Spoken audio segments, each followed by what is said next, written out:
रोहन एक बड़ी कंपनी में मैनेजर था। अच्छी नौकरी, अच्छा वेतन और समाज में सम्मान। उसकी जिंदगी बाहर से परफेक्ट लगती थी। उसकी शादी स्नेहा नाम की एक अमीर घराने की लड़की से तय हुई थी।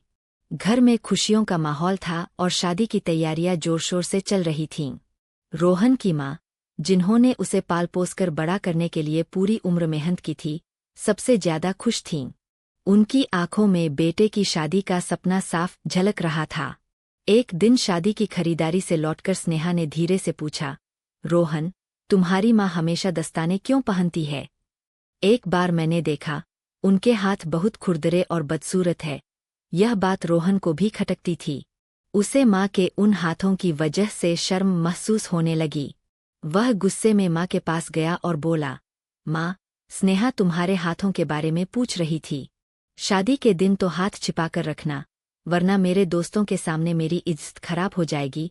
माँ ने कुछ नहीं कहा, बस हल्की मुस्कान के साथ बोली, ठीक है बेटा, जैसा तू कहे।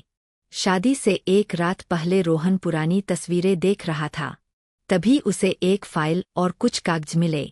जैसे ही उसने उन्हें पढ़ा, उसकी रूह कांप उठी। उनमें लिखा था कि जब रोहन सिर्फ 5 साल का था, तब घर में भीषण आग लग गई थी। रोहन अंदर फंसा हुआ था। उसकी माँ बिना सोचे आग में कूद पड़ी।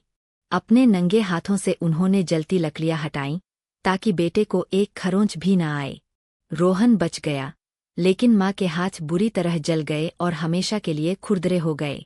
यह सच्चाई जानकर रोहन रो पड़ा। जिन हाथों ने उसे मौत से बचाया, जिन हाथों ने मजदूरी करके उसे पढ़ाया लिखाया, आज उन्हीं हाथों से उसे शर्म आ रही थी। वह माँ के पैरों में गिर पड़ा और उनके हाथ चूमते हुए बोला, माँ, मुझे माफ कर दो। ये हाथ बदसूरत नहीं, बल्कि दुनिया के सबसे खूबसूरत हाथ है, क्योंकि इनमें आपके त्याग की निशानियां हैं। शादी के दिन रोहन ने माँ को दस्ताने नहीं पहनने दिए।